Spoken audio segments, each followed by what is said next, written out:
everyone, I am ML Chaudhary, physics expert. I welcome you on my YouTube channel. Students, today in this lecture, we would learn about relative permittivity of dielectric constant, right? So, let's get started now.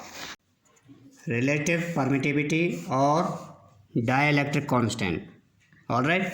So, what is relative permittivity? Relative permittivity epsilon और dielectric constant. Dielectric constant को कैसे denote करते हैं? Is the ratio, relative permittivity ratio होता है of the force between two charges, दो चार्जों के बीच लगने वाले बल का, placed some distance apart in free space, जो फ्री स्पेस में कुछ दूरी पर स्थित हों।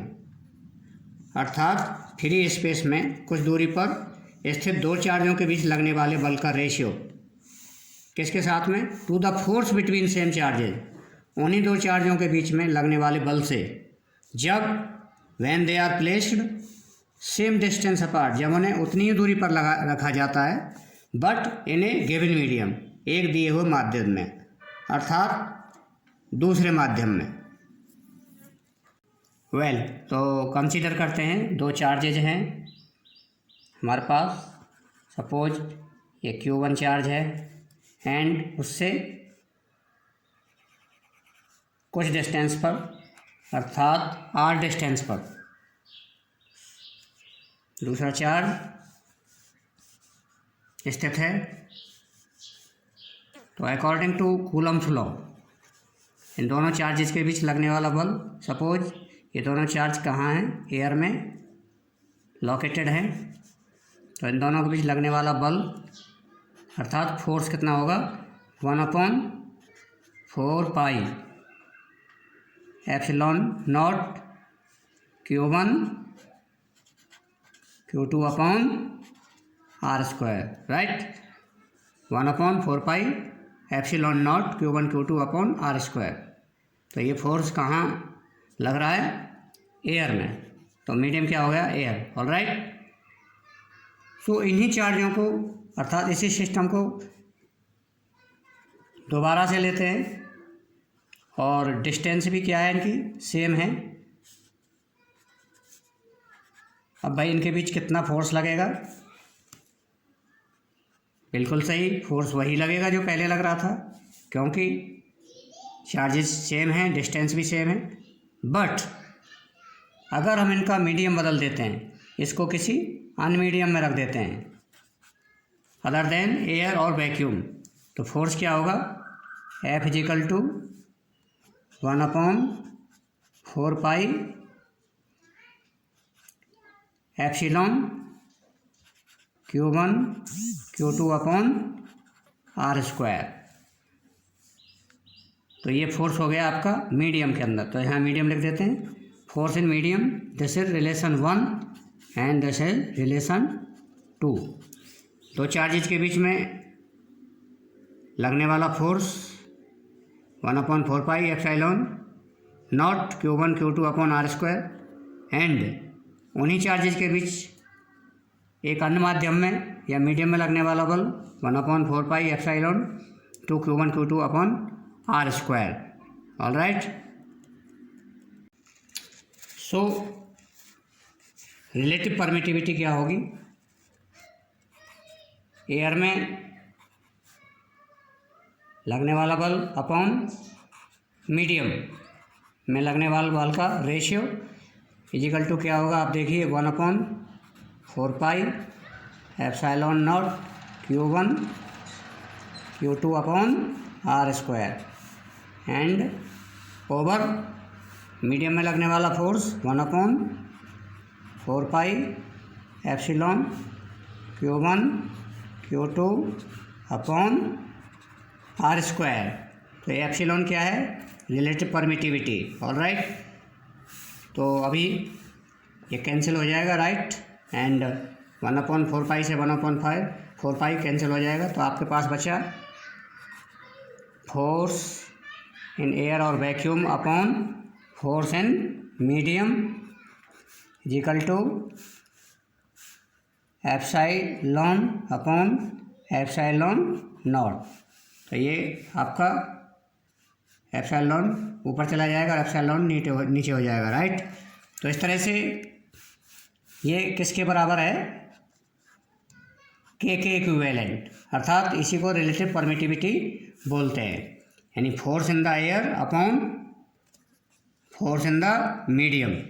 तो रिलेटिव परमिटिविटी क्या है, एयर में लगने वाले दो चार्जों के बीच में लगने वाला बल अपॉन का रेशियो मीडियम में लगने वाले बल के साथ में। So this ratio is called relative permittivity, और dielectric constant K is equal to epsilon upon epsilon naught, right. So from the given relation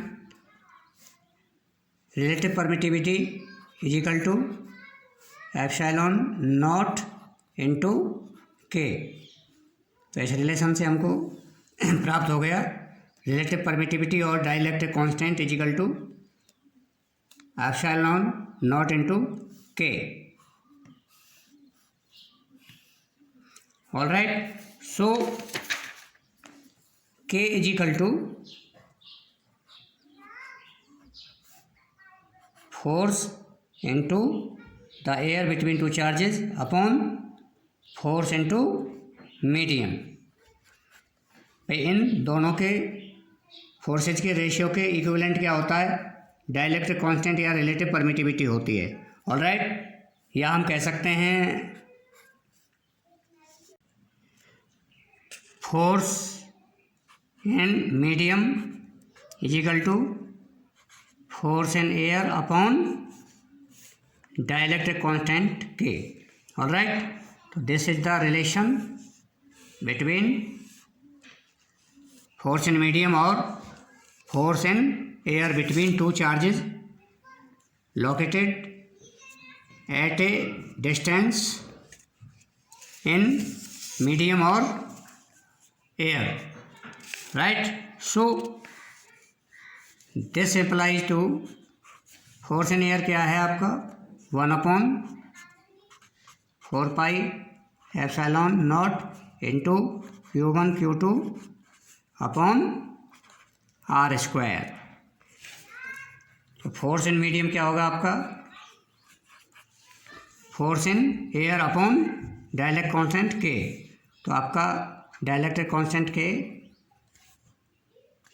denominator के रूप में आ गया। तो इस तरह से फोर्स इन मीडियम क्या हो गया आपका force in medium is equal to 1/4 pi epsilon naught on K किसके बराबर होता है रिलेटिव परमिटिविटी भी के, राइट। तो हम यहाँ पर रिलेटिविटी परमिटिविटी लेते हैं दोनों के बराबर into Q1 Q2 upon R square. All right, so अब आपने देखा इन द मटेरियल मीडियम के अंदर अदर देन एयर और वैक्यूम जो आपका फोर्स है वो 1/k टाइम्स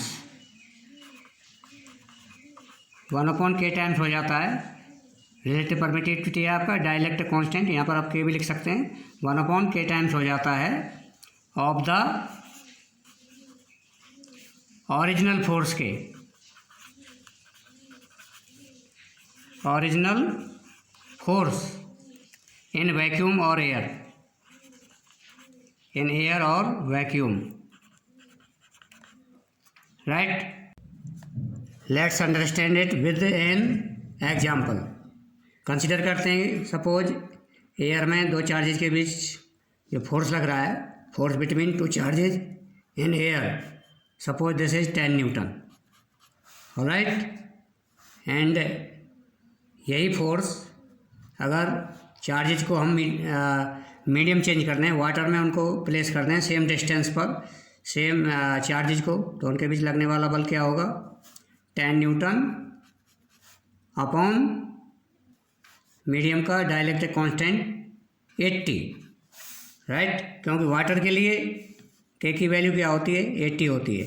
तो ये 1/80 टाइम्स हो गया फोर्स ऑफ एयर के इन वाटर। ऑल राइट, इस तरह से जो आपका फोर्स है वो मीडियम चेंज करने से क्या हो जाता है, कम हो जाता है। ऑल राइट, तो इस तरह से अगर इस चार्जेज को हम ग्लास के अंदर रखते हैं तो यही फोर्स कितना हो जाएगा आपका, एयर में लगने वाला फोर्स 10 न्यूटन, एंड ग्लास के लिए आपका डाइलेक्ट्रिक कांस्टेंट कितना होता है, 2 होता है। तो this will be divided by 2, अर्थात यही 5 न्यूटन हो जाएगा। ऑल राइट, तो दिस इज रिलेटिव परमिटिविटी।